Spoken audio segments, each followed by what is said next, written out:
Today, we are going to slow smoke a beautiful tri-tip and pair it with an El Yucateco infused red chimichurri sauce. Welcome back to another El Yucateco recipe video. My name is Mike, and if you're not following us here yet, please consider doing so by hitting that button down there.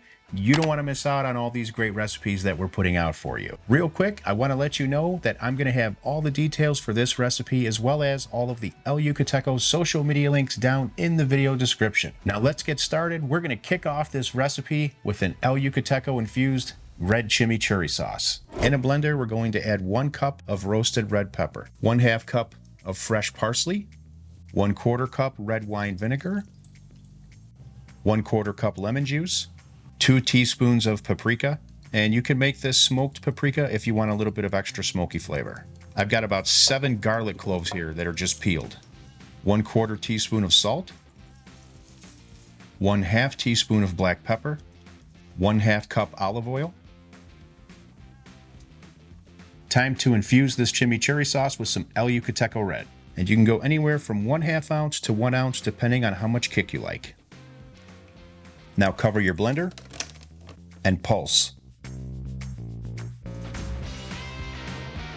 You may have to pulse this a few times, and there are different preferences for this. Some people would choose to have this a little thinner, some a little bit more chunky, so whatever your preference is.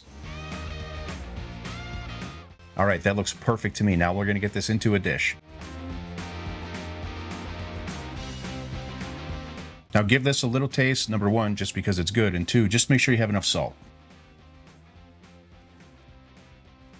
Perfect.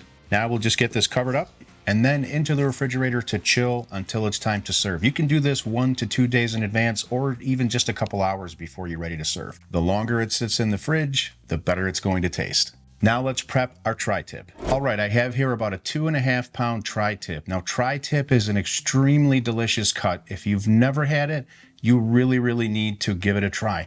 It comes from the bottom sirloin area, and it just has an awesome beefy flavor. It's just like a filet mignon or like a tenderloin area. Super delicious, very beefy, and a lot less expensive than those higher end cuts. In a lot of areas, you'll find these pre-packaged in some sort of a marinade, but if you can get a raw cut like this that's not marinated, it's just so much better. Now, although you can cut this into steaks and cook it in individual steaks, it's typically cooked whole. So let me show you a very simple technique to do this with a couple little tips that'll really help you. This here is the lean side. We're just gonna go ahead and trim this a little bit to get some of this hard fat off. Use a nice sharp knife for this. And be very careful, take your time. You want to have as much yield as possible. We just don't want to waste any of this. This is really delicious. So just take your time and work through. You want to remove these hard fats and the silver skin. We don't want anything chewy there. This top side looks pretty good now. Let's go ahead and flip. And I like to remove the majority of this fat underneath.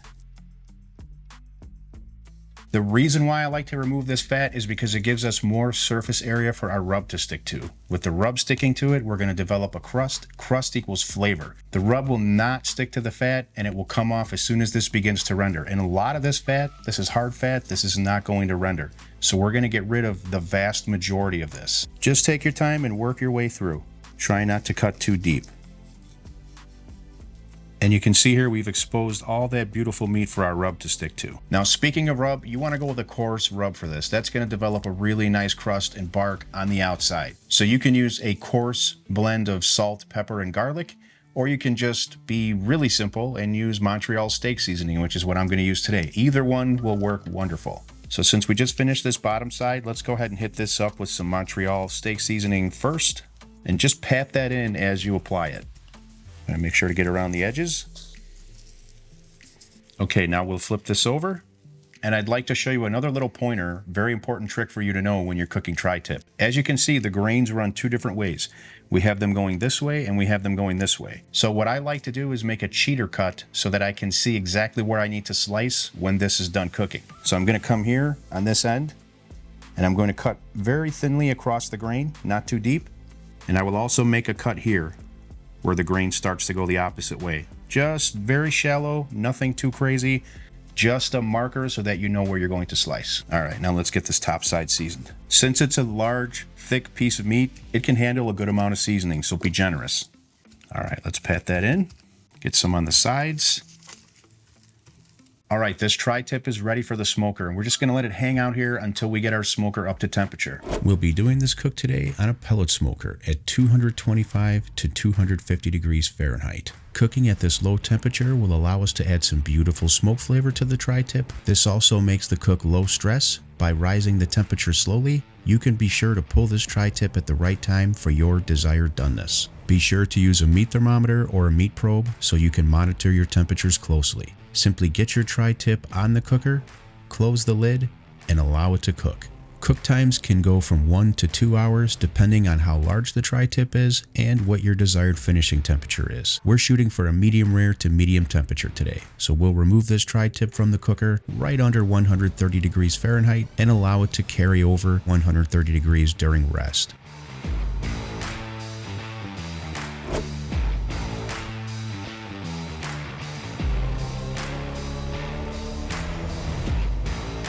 Beautiful wall-to-wall red.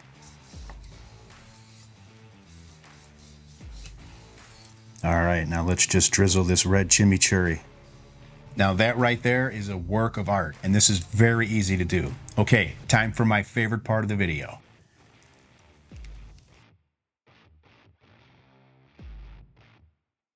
I'm sure you wish you were here right now. And I apologize, I really hate to do this to you, but it is time for the taste test. Cheers, everyone. Incredible, round 2.